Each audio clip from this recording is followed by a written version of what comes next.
আবারও আপনাদের জন্য একটি গুরুত্বপূর্ণ আপডেট নিয়ে চলে এলাম। 2024 সালে 22 মে কলকাতা হাইকোর্ট একটি যুগান্তকারী রায় প্রদান করে, যা পশ্চিমবঙ্গের অনগ্রসর শ্রেণী ওবিসি তালিকাকে প্রভাবিত করে। রাজ্য সরকার কর্তৃক 2011 সালের পরে যুক্ত করা অনেক মুসলিম ও সংখ্যালঘুদের নাম বাদ দিয়ে তালিকাটি নতুন করে নির্ধারণ করা হয়েছে।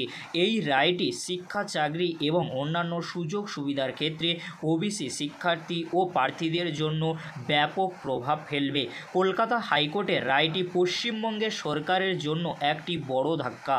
রাজ্য সরকার এখন নতুন তালিকা অনুসারে নীতিমালা প্রণয়ন করবে। এই প্রক্রিয়াটি সম্পূর্ণ না হওয়া পর্যন্ত ওবিসি শিক্ষার্থী ও প্রার্থীদের অনিশ্চয়তার মধ্য দিয়ে যেতে হবে। আপনাদেরকে বলে রাখি, কিছু সংখ্যক জাতি গোষ্ঠীদের নাম দেওয়া হলো যারা কোনোভাবেই বাদ যাবে না, কারণ তারা 1994 বা তার পরবর্তী ক্ষেত্রে প্রথম ভাগেই যুক্ত হয়েছে। তাই চিন্তা করার কোনো কারণ নেই। তার মানে এই নয় যে লিস্টে যাদের নাম নেই তারা বাদ। আমরা কিছু সংখ্যক কাস্ট বা জাতি খুঁজে খুঁজে নাম নথিভুক্ত করেছি লিস্টে আপনাদের চিন্তামুক্ত হওয়ার জন্য। চলুন বেশি দেরি করব না, আপনাদেরকে লিস্টটি আমরা দেখাবো, আপনারা স্ক্রিনে দেখে নিন। আপনারা লিস্টটি দেখুন। এখানে আপনাদেরকে বলে রাখি, হাইকোর্টের রায় অনুসারে 1 থেকে 108 নম্বর সিরিয়াল পর্যন্ত সাবকাস্ট যাদের আছে তাদের সার্টিফিকেট বাতিল হচ্ছে না, কারণ এই সাবকাস্টগুলো 2011 আগে স্বীকৃত। আপনারা লিস্টটি দেখে নিন।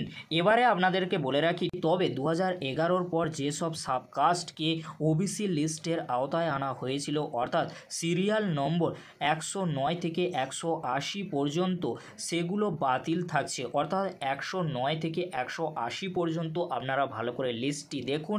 এই যে 109 থেকে 180 পর্যন্ত সিরিয়াল নম্বর রয়েছে, এগুলি কিন্তু বাতিল হয়েছে। ওবিসি লিস্টের আওতায় আনা হয়েছিল 2011 থেকে 2024-এর মধ্যে রয়েছে 109 থেকে 180 পর্যন্ত যে সিরিয়াল নম্বর রয়েছে, আপনারা ভালো করে দেখে নিন।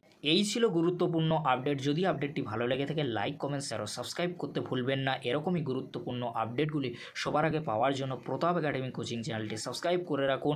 পরবর্তীতে আপনাদের জন্য খুব তাড়াতাড়ি পরবর্তী আপডেট নিয়ে ফিরছি। ভিডিওটি দেখার জন্য আপনাদেরকে অসংখ্য ধন্যবাদ।